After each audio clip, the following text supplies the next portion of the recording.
മാന്യമായി പണിയെടുക്കുന്ന ആശാവർക്കർക്ക് മാസം 8,000, സ്കൂളിൽ ഉച്ചക്കഞ്ഞി വിതരണം ചെയ്യുന്നവർക്ക് മാസം കൊടുക്കുന്ന 8,000, കള്ളനും കൊലപാതകയും ജയിലിൽ മാസശമ്പളം കൊടുക്കുന്നത് 16,800. ആസി എന്ത് പറയുന്നു? 16,800 കൊടുക്കുന്നതായിട്ട് ഞാൻ ഫാക്ച്വലായിട്ട് എനിക്കറിയില്ല.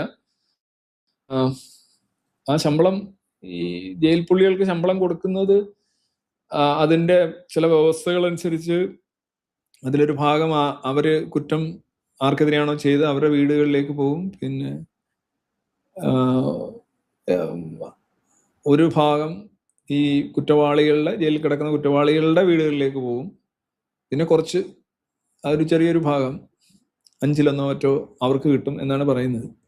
അതവിടെ സ്ഥിരം കുറ്റവാളികളാവുന്നവരെ കൊണ്ട് ജോലി ചെയ്ത് അവര് ഇത് സർക്കാർ നികുതി പണമല്ല കൊടുക്കുന്നത്, മറിച്ച് അവർ ഉണ്ടാക്കുന്ന ഉൽപ്പന്നങ്ങളും അല്ലെ അവർ ചെയ്യുന്ന സേവനങ്ങൾക്കും കിട്ടുന്ന തുകയുടെ ഒരു ഭാഗം ആണ് ഈ നികുതിയായിട്ട് കൊടുക്കുന്നത് എന്നാണ് ഞാൻ മനസ്സിലാക്കുന്നത്. അങ്ങനെ ഒരു എക്സ്പ്ലനേഷനാണ് ഞാൻ കണ്ടത്.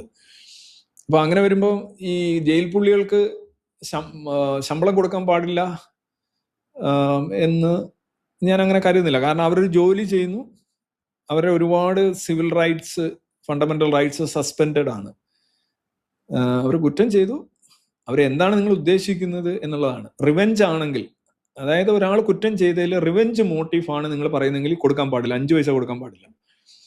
എന്നാൽ റിഡീം ചെയ്തെടുക്കുക, അയാളെ ശുദ്ധീകരിച്ച് ഒരു മാതൃകാ പൗരനായിട്ട് തിരിച്ചു കൊണ്ടുവരിക എന്ന് ഉദ്ദേശിക്കുന്നെങ്കിൽ അയാളെ പൂർണ്ണമായി നശിപ്പിക്കുന്ന രീതിയിൽ, ആ വ്യക്തിയെ നശിപ്പിക്കുന്ന രീതിയിൽ ഒരു ജയിൽ അന്നേരം കൊലേറയായിട്ട് മാറും.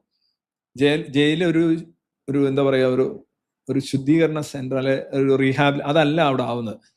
നിങ്ങൾ യഥാർത്ഥത്തിൽ കണ്ണിന് കണ്ണ്, ഈ ചില രാജ്യങ്ങളിലൊക്കെ ഉണ്ടല്ലോ മൂക്കിന് മൂക്ക് എന്നുള്ള രീതിയിലുള്ള ബ്ലഡ് മണി എന്നൊക്കെ പറയുന്ന സാധനമുള്ള അതേപോലുള്ള റിവെഞ്ച് മോട്ടീഫാണ് സ്റ്റേറ്റിനുള്ളതെങ്കിൽ അത് ഒരു തിയോക്രാറ്റിക് സ്റ്റേറ്റിനെ പാടുള്ളൂ.